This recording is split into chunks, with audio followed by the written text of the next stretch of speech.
Hi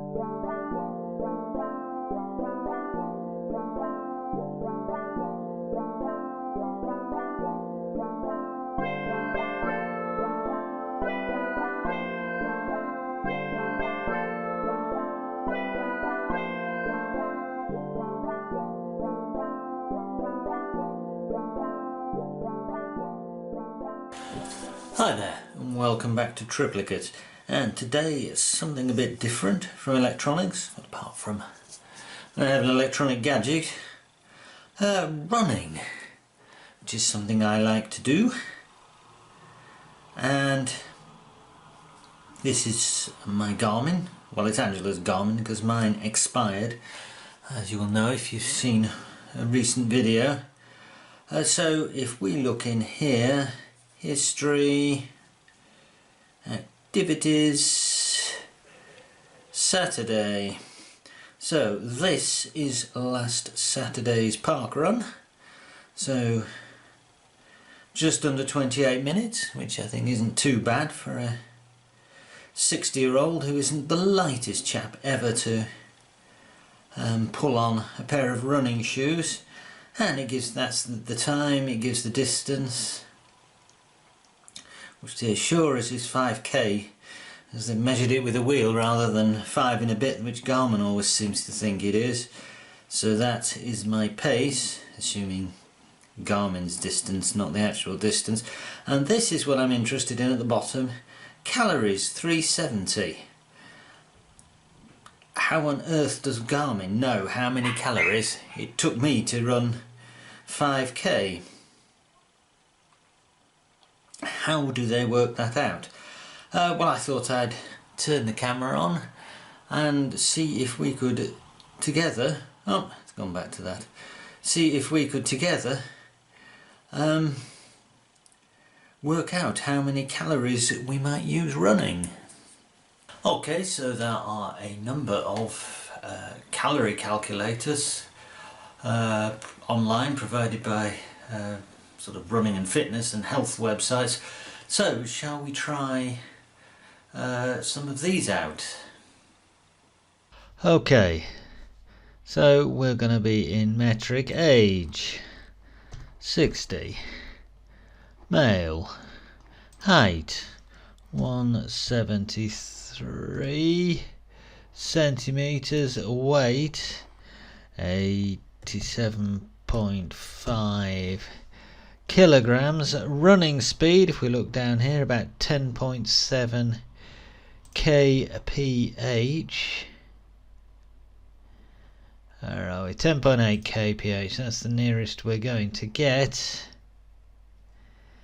So if we hit our duration 5, it'll want that. So if we hit execute, it tells us our BMR, our Basal Metabolic Rate, which we will come back to later. Running distance, have I? Oh, duration, not kilometers, 28 minutes.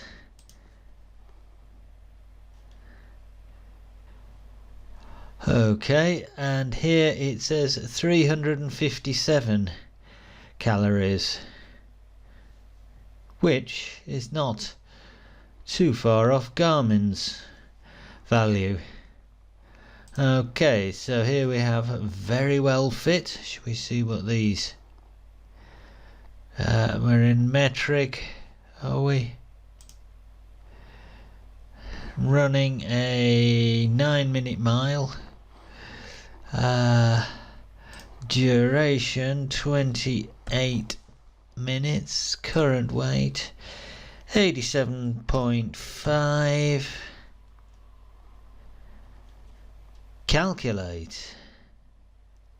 Please enter valid current weight. I guess it doesn't like half kilograms.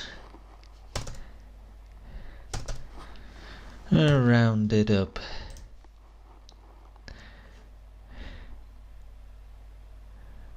Okay, 474, so that's quite a lot more.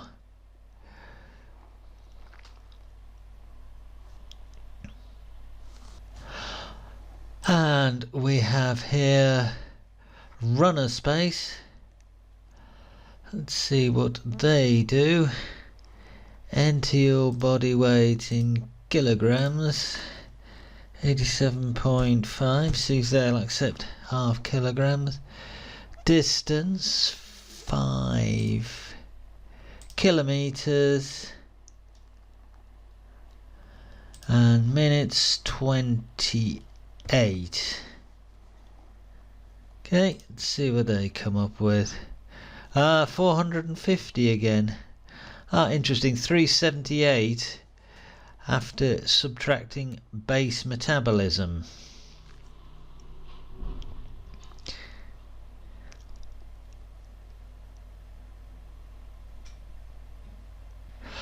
Okay, that's all very well, but these websites are just doing a calculation, and let us see if we can find out what calculation they're actually doing. Okay, so our basal metabolic rate is defined as the number of calories we burn in a day doing absolutely nothing. I guess just lying in bed. And METs is defined simply as a multiple of this. So if we want to know the calories we've burnt in any given period, it's given by this calculation, the Bmr over 24, which is the basal calories per hour, times the METs, times the number of hours we've exercised for, which for my running is generally a fraction of an hour. Okay, so far so good. Well, it turns out that over a wide range of people, the METs for any given exercise is the same for that exercise. So if we look at running, and here we are in the Compendium of Physical Activities, and I will leave a link to this in the description along with all the other websites I've referenced. It gives a list of METs values versus running speed, and that does not depend. It'll depend a bit on the person, on their size and fitness and what have you, but not much. So we have METs values versus speed. So if we have the basal metabolic rate for a person and the speed they're running and the time they're running, we can calculate the calories they're running, again from that equation. So now we need to calculate the basal metabolic rate for, well, me, I guess, but our person in general. Okay, and here we have basal metabolic rate according to Wikipedia, and there is a load of stuff here which we will not worry about at this point. We will go down to Bmr Estimation Formulas. So we have the original Harris-Benedict equation, the revised Harris-Benedict equation, and this was replaced by the Mifflin-St. John equation. And there are others, and because people vary so much, they can never going to be that accurate. So, and it goes on to give the causes of the individual differences of BMR, but again we're not going to worry about that. We are just going to go with this equation and stick some numbers in it. Okay, so here's our equation. Simplified, looks like that. Now P is the total heat production, I guess, at rest. That's all the energy is doing. If you're not moving or making a sound or anything, all your energy is going into heat. So we've got mass, height and age in years, and this gender factor S.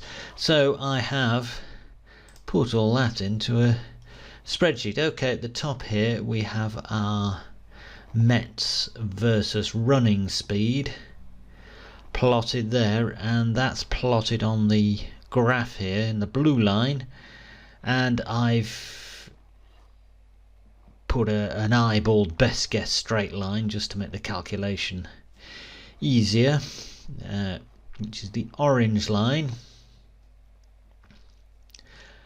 So M and C are coefficients, so I can calculate from any speed the equivalent METs, and this here is the METs.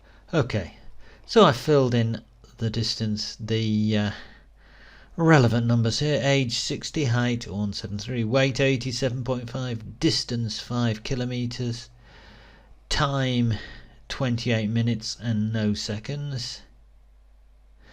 So now we go down to the time in hours,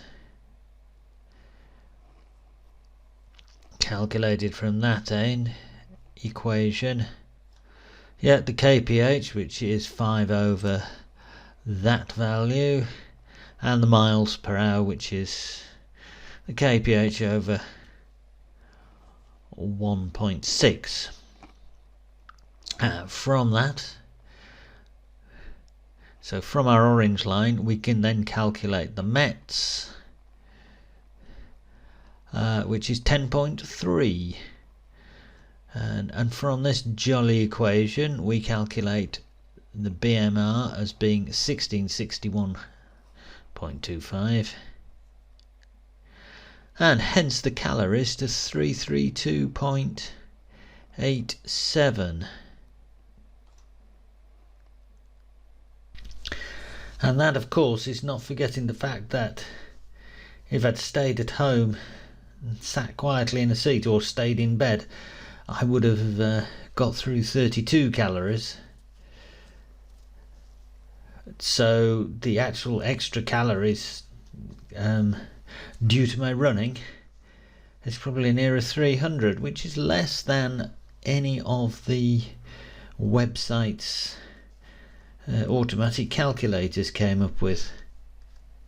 Interesting. Now, what also interests me is, as someone who probably feels I could always due to lose a kilogram or two, if I did lose a kilogram, and assuming I was putting out the same number of calories, which I realise is a big assumption, how much faster would I go? So let's have a look into that. So calories, we know, are given by METs times BMR. We're not concerned with the time frame, because here we're saying the METs old times BMR old equals METs new times BMR new. This is assuming I'm generating the same amount of calories per second or minute or hour, even though I've lost some weight, so my BMR has changed. So we can find the new METs equals the old METs times the old BMR over the new BMR, rearranging that equation above. So I'm assuming I've lost a kilogram, so my new weight is 86.5 kilograms. Therefore my new BMR by the equation, same equation, is 1651 instead of 1661. So my new METs from the equation I just showed you here is 10.37 instead of 10.30. Now above we calculated the METs from the miles per hour according to the graph here, so we can rearrange the equation we used here to calculate a new miles per hour from our new METs, and that is 6.74 miles an hour. as opposed to 6.70, and again that translates as 10.79 kilometers per hour as opposed to 10.71. So our distance is still 5k. So our new time to do our 5k is 27.72 minutes, or 27 minutes 48 seconds. So if I lose a kilogram in weight, according to this calculation, I will run 5k in 12 seconds faster, which I guess is worth having. Okay, well, we've done some calculations, and the big question is, do we believe them? Well, sorta, kinda, I think. One big question is, if we ask ourselves, what happens if I put a kilogram of weight on? Well, the equations are all linear, so I would expect to run 12 seconds slower. But then what happens if I don't change weight, but go and have a run in some kind of a harness that weighs 1 kilogram? I would expect to slow down by about the same amount. But if I just sat in a seat with this 1 kilogram weight on, it would make no difference to my basal metabolic rate. So at that point the equations are somewhat out of the window. Now, these equations are actually calculating the energy my body is burning. They usually do these measurements by measuring carbon dioxide, the amount of carbon dioxide breathed out, and from that measuring the amount of blood sugar and oxygen combined to produce energy. I would be interested to know how much energy it actually takes me to run, because I guess this is somewhat less than the energy I'm burning, because I get pretty hot running, and nothing is 100% efficient anyway. So I might, on that basis, revisit this and see if I can find any figures for actual energy required to run and compare those to the actual energy burned. And I don't know whether there's any sensible way of actually measuring the energy I generate on a treadmill without spending lots and lots of money. But I might look into that.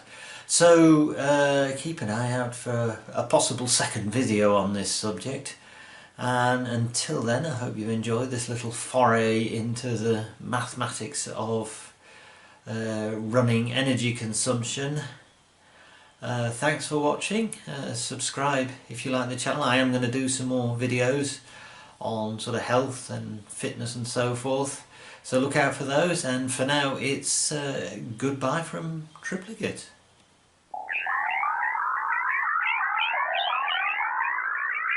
Goodbye.